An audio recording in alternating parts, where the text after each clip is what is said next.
इत लेके अपनो सवाल सखियाँ दौड़ी दौड़ी आई, और दशा देखी के गिरधारी की नारी गई घबराई। इत में सहेलियाँ अपनो सवाल लेके चली और उन्हें भगवान कन्हैया बीमार बन के लेट गए। और जो भगवान कन्हैया को बीमार भाव देखो सो अपनो सवाल तो भूल गई और भगवान कन्हैया की सेवा में लग गई। सोचने लगी इनकी सेवा ज़्यादा करें तो पहले हमारा नंबर आवे को।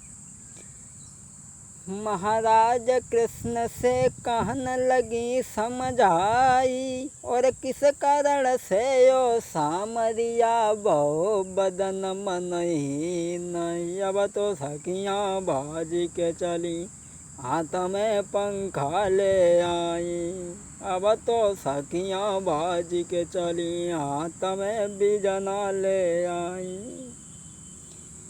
अब अपना प्रश्न लेके और आए थे, लेकिन जब कन्हैया को बीमार देखो तो अपना सवाल तो भूल गई, कन्हैया की सेवा में लग गई। हाँ, अब काफ़ी कुल्ली बड़ो परिवार है तो 16,108 थी। वैसे भागवत में तो ये लिखा देखा है कि 16,108 के 10-10 लड़का और एक एक लड़की नहीं हती। खूब लंबो परिवार हतो है इनको। अब यहाँ तो ले भागा दौड़ी पड़ गई और ऐसे ना। अरे कोई उनके सर को दबावे, कोई उन पे पंखा चलावे, कोई भज के दवाई लावे, कोई उनके पैर दबावे। भैया अब तो सब सेवा में लग गए और ये तो उन लोग भागा दौड़ी पड़ गई। कोई कहे चाल, कोई उनके दबावे पाँव, कोई कहे चाल, कोई उनके दबावे पाँव, कोई कोई बिजना डुलावे, कोई सर को रही है दवाई। हारी बीमारी दुखारी बड़ी भारी दर्द रोए सताई। भारी बीमारी मानो बीमारी बड़ी बीमारी ब्रजेश को, और करी के इलाज कहूँ ठीक ले करवाई। और दशा देखी गिरधारी की नारी दुखारी भई, भागी भागी डॉक्टर के पास सब पहुँच गई। दशा देखी के गिरधारी की नारी दुखारी भई, कोई दावे शीश कोई पंखा चलाए रही। अब तो सब सेवा में लग गई और जब बीमारी कम नहीं भाई, बीमारी और बढ़त चली गई तो वैद्य को बुलवाई लो। इतलय वेद बुलवाई कही समझाई, सुनो मेरी बानी। सब औरतन ने वेद से कही, इत वेद लय बुलवाई कही समझाई, सुनो हमारी बानी।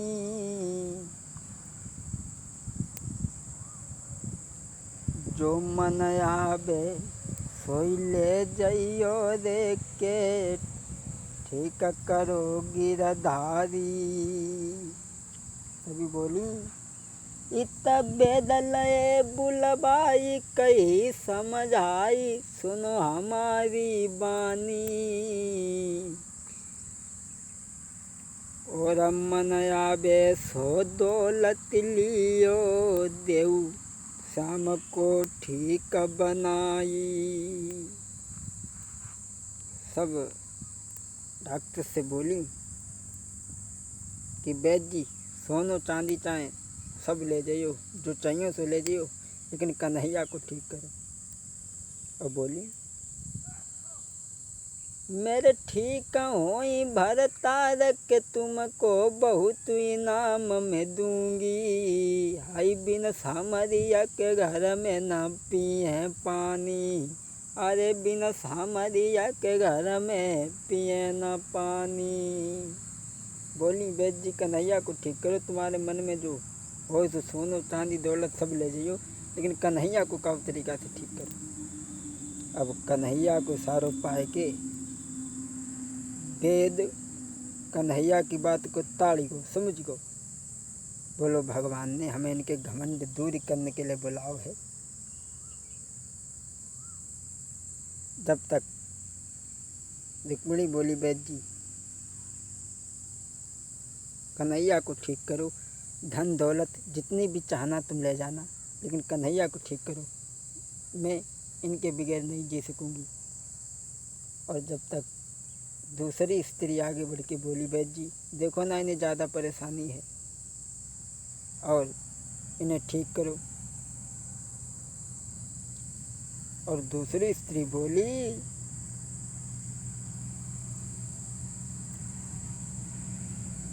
कि माल जेवर सोनो सब मैं गहाऊंगी, जब तक जीऊंगी सदा तेरे गुण गाऊंगी।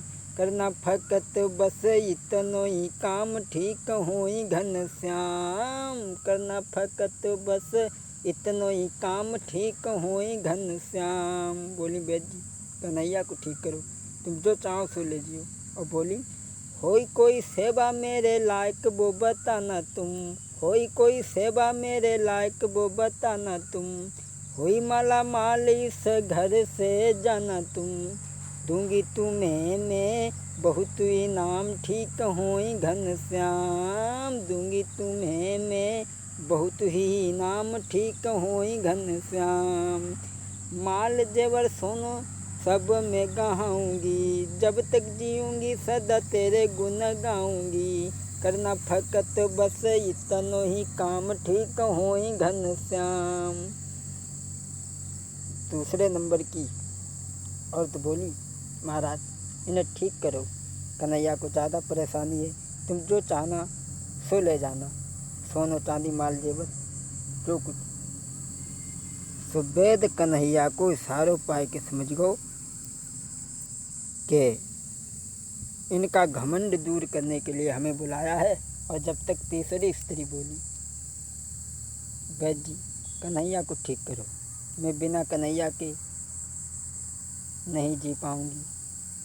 नारी तीसरियों कहे सुनो हमारे बैन, जान में दूंगी अपनी गरयाई न श्याम को चैन।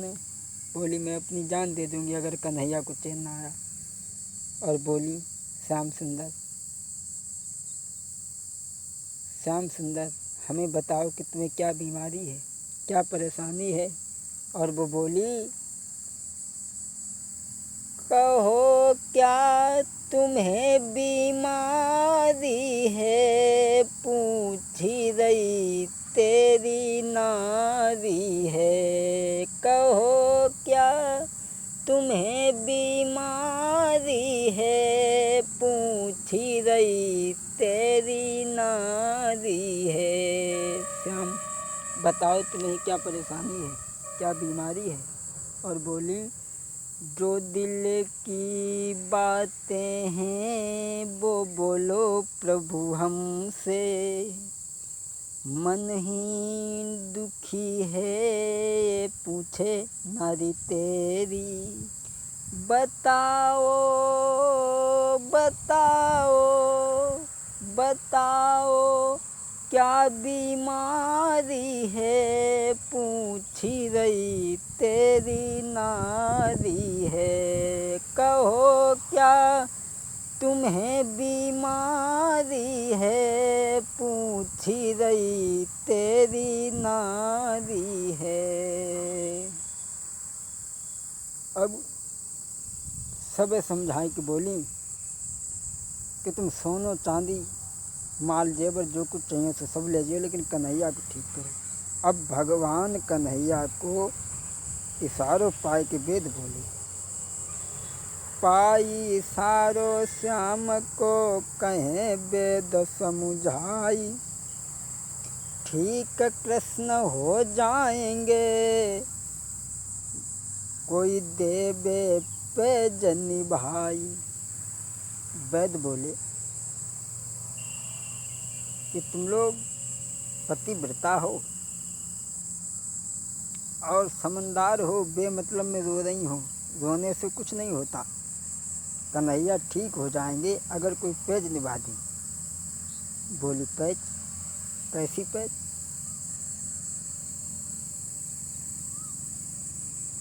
सो वैद्य ने भगवान को इशारों पाई के एक घड़ा लो। सोच समझ के वेद ने एक लीनो घड़ा मंगाई, जगह बे जगह छेंद करी बाई चलनी धोदो बनाई। एक घड़ा मंगाई के बमे छेंद कर दे जगह बे जगह और कही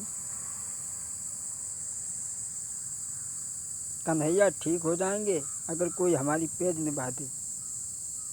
और वेद बोले अरे कच्चे धागा से गागरी में जो पानी भर के लई है, अरे कच्चे धागा से घड़ा में जो पानी भर के लई है, और धोई अंगूठा मनमोहन को पानी अरे पिबई है। वेद बोले अरे कच्चे घड़ा से बांधी धागा से पानी जो भरी के लाई है, अपने पैर को धोई अंगूठा मनमोहन को पिबई है। महाराज ठीक है होबे कृष्ण मुरारी, और होबे गे जो ठीक जो इतनी होबे पूरी पेज। अब तो सुन के इतनी बात सहेली पीछे हट गई हैं, भैया सुन के इतनी बात सहेली पीछे हट गई हैं। वैद्य ने कही कि कन्हैया ठीक हो जाएंगे एक घड़ा में जो कच्चे धागा में जो घड़ा भर के लई है, और अपने पैर को अंगूठा धोई के अपने पति को पिबई है, तो कन्हैया ठीक हो जाए और जो इलाज है और कोई इलाज ना है। सो जब औरतों ने जवाब सुनी तो सोचने लगी जो इलाज कैसे है। खैर पानी भरने की बात है तो पानी तो हम भरी सकते, पानी तो हम भरी लें, लेकिन अपने पैर को अंगूठा धोई के पति को पिबाओ जब बहुत गलत बात। जान बूझ के गलत काम करिए तो नरक में तो जाइए करिए। अब सब आपस में बातचीत करने लगी, सोचने लगी पानी तो भले पानी वाली बात हो, पानी तो भरी नहीं, लेकिन भैया एक सहेली दूसरी सहेली से बोली बहना, जब बात हमारे समझ में ना आई और बोली कि करके छेन घड़ा मोई दिनों, मैं कैसे जल भरी लाऊंगी, दैया कैसे टेक निभाऊंगी, दैया कैसे टेक निभाऊंगी।